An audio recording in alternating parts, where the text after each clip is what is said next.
Bom dia, tudo bom? A gente vai fazer uma apresentação sobre a economia chinesa e as transformações que elas sofreram dos anos de 1950 até os dias de hoje.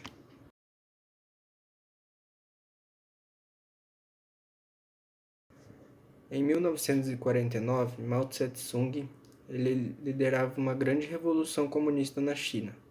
E em 1950, ele subiu ao poder como líder do Partido Comunista Chinês. Em 1949, Mao Tse-tung ele liderava uma grande revolução comunista na China. E em 1950, ele subiu ao poder como líder do Partido Comunista Chinês. Antes dessa revolução, a China era agrária e fechada, marcada por pobreza. Então, parte da população via o Mao Tse-tung como sendo uma esperança, além do forte apoio da União Soviética ao Partido Comunista Chinês. Assim que Mao assumiu o poder, ele passou a implementar reformas economistas com o objetivo de centralizar e planificar a economia. A mais relevante foi o grande salto para frente em 1958, onde na indústria foi implementado um modelo próximo ao modelo soviético, onde nessa época focava na indústria bélica e na indústria de base, como por exemplo as indústrias siderúrgicas. Assim, onde o modelo era planificado e, portanto, o governo era o dono dos meios de produção. Assim, ele entrava com a capital, com o local e com a tecnologia, e a população era a sua mão de obra. Já no campo, houve um intenso processo de coletivização das propriedades, com o intuito de abolir as propriedades privadas, transformando essas propriedades privadas em propriedades coletivas, que de certa forma entrava em posse estatal, e que assim fossem administradas por comuns populares, que eram um grupo de pessoas que eram destinadas a trabalhar nesse local, ou seja, no campo. O Mao também queria impedir a indústria no campo. Assim, por causa disso, a influência dele ficou muito abalada no país. Então, em resposta a isso, ele tentou iniciar uma revolução cultural na China, que ocorreu nos anos de 1966 até 1976, que ele chamava de uma revolução dentro da revolução. Isso ele tinha a intenção de recuperar o seu poder e sua influência dentro da China, além de expurgar de vez a ideologia burguesa. E nesse período houve muita repreensão contra a oposição e a propaganda política era bem intensa por parte do governo. Os seus atos não tiveram muito sucesso, ele fracassou devido a alguns fatores de ordem natural, como inundações e secas. Mas o principal fator que resultou no fracasso dele foi a falta de preparo da mão de obra chinesa. Assim que a União Soviética retirou seus técnicos da China devido a uma disputa da hegemonia dentro do bloco comunista chinês. Isso então acabou gerando uma grande crise na China, principalmente no fornecimento de suprimento básico, como o alimento, causando uma das grandes crises que tiveram, como a grande fome chinesa.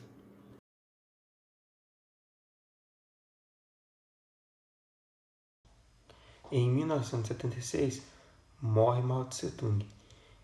Em 1978, 2 anos mais tarde, assume Deng Xiaoping como secretário-geral do Partido Comunista no lugar de Mao Tse-tung. O Deng Xiaoping ele vai propor uma série de reformas e mudanças na China que visavam modernizar a China como um todo, especificamente a economia chinesa. Essas transformações ela tinha como foco principal 4 áreas diferentes, que eram defesa, tecnologia, agricultura e a indústria. Na agricultura, o Deng Xiaoping ele vai extinguir as comunas populares que haviam sido implementadas por Mao Tse-tung. Agora, os trabalhadores eles poderiam negociar a produção deles de forma individual. A propriedade sobre as terras ainda continuava sendo oficialmente do Estado, porém, em alguns casos, ele permitiu a existência da propriedade privada da terra. o governo chinês ele passou também a fornecer subsídios para os produtores chineses, de modo que eles pudessem produzir em uma escala maior e com um preço menor. Então, o que se viu na agricultura, na prática, foi a incorporação de certos elementos capitalistas na agricultura chinesa. Já na indústria, o principal destaque foi a criação das zonas econômicas especiais, ou ZEs, que eram certas áreas que ficavam concentradas no litoral oriental chinês, porque lá é litoral, né, então facilitava o comércio, além de, na porção oriental chinesa, também haver uma maior concentração populacional. Inclusive, houveram membros do Partido Comunista Chinês que estavam inseridos na gestão dessas empresas. E com o tempo, isso foi fazendo com que a tecnologia dessas empresas estrangeiras fosse ficando retida na China. E isso possibilitou um grande desenvolvimento tecnológico da China, pois ela se inspirou na tecnologia de fora. Isso fez com que a China saísse de um país atrasado tecnologicamente para ser hoje em dia o que ela é, né? Uma grande potência tecnológica, né?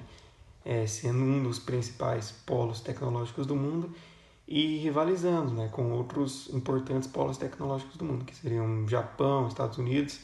A China disputa com eles de igual para igual em termos de tecnologia. Porém, esse cenário vale mais para a porção oriental da China. Na porção ocidental da China, o predomínio é de indústrias que exigem pouca tecnologia, geralmente de matéria-prima ou então alguma indústria de base mais pesada, aí com capital estatal, geralmente, ou seja, empresas estatais chinesas. Também vale para a agricultura da porção ocidental, que é uma agricultura mais atrasada ali, que não envolve o uso de muita tecnologia e que geralmente ela é de arroz, algodão. Esses são os principais produtos que são produzidos ali. Surgiu então na China o que ficou conhecido como socialismo de mercado ou socialismo chinês, porque você tem o Estado chinês muito presente ainda na economia, né? Determinando, por exemplo, metas de longo prazo ou decidindo onde e como vão ser feitos os investimentos, porém permitindo a incorporação de diversos elementos capitalistas em vários setores da economia. Com essa entrada de elementos capitalistas na economia chinesa e com a modernização e abertura, o que se viu foi um grande crescimento econômico na China. Em 1984, por exemplo, a China cresceu 14,5% em um único ano. E de 1984 até 2008, a China cresceu 10% ou mais todos os anos. Porém, a falta de democracia e de liberdade ainda continua existindo na China, com a China constantemente violando direitos trabalhistas, a propriedade intelectual, a liberdade e o meio ambiente. Prova disso são as manifestações que aconteceram em 1989, né, onde o povo reivindicava a democracia, né, que gerou até aquela foto conhecida, né, de um estudante com um canhão de tanque de guerra apontado para ele.